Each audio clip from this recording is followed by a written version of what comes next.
السلام علیکم ورحمۃ اللہ وبرکاتہ۔ دوستو، آج ہم لوگ بات کرنے والا ہے حضرت ابراہیم علیہ السلام کا۔ قرآن پاک کی روشت و ہدایت کا پیغام سو کے ابراہیمی ملت کا پیغام ہے، اس لیے قرآن پاک میں جگہ جگہ حضرت ابراہیم علیہ السلام کا ذکر کیا گیا ہے،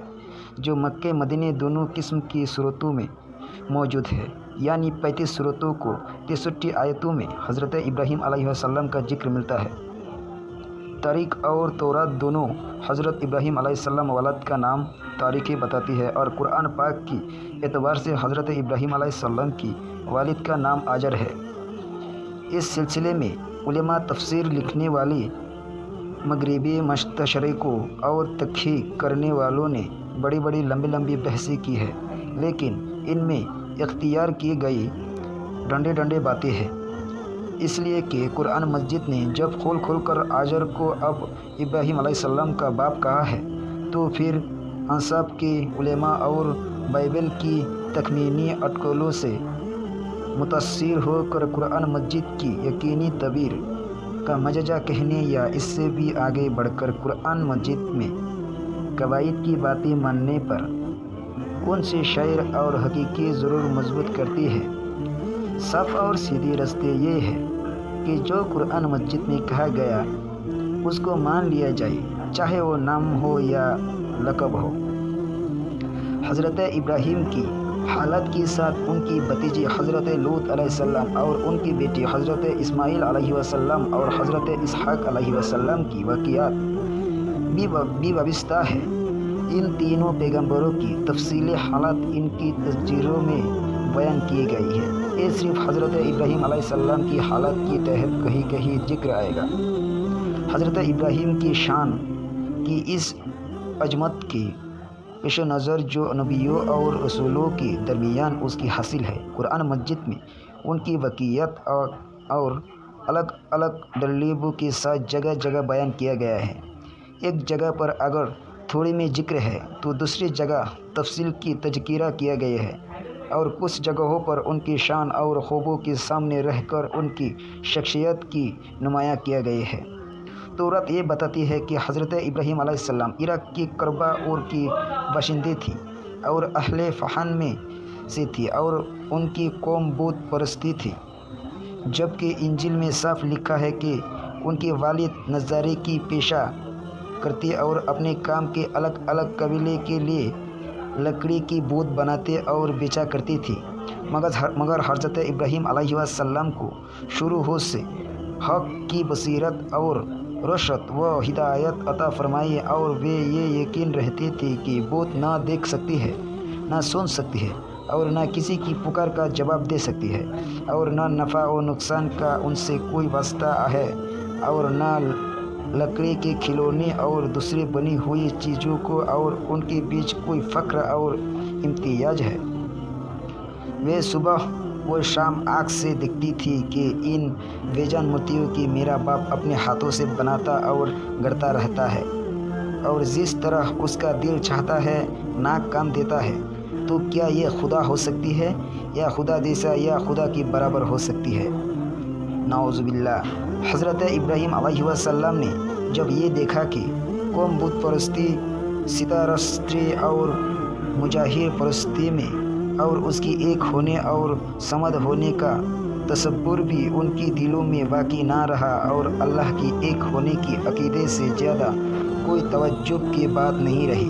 تب اس نے اپنی ہمت چست کی اور ذات واحد کے بھروسے پر ان کے سامنے دینی حق کا پیغام رکھا اور اعلان کیا، اے قوم، یہ کیا ہے جو میں دیکھ رہا ہوں کہ تم اپنے ہاتھ سے بنائے ہوئے بتوں کی پرستش میں لگے ہوئے ہو؟ کیا تم اس قدر غفلت کے خواب میں ہو کہ جس بیجان لکڑی کو اپنے ہتھیاروں سے گڑھ کر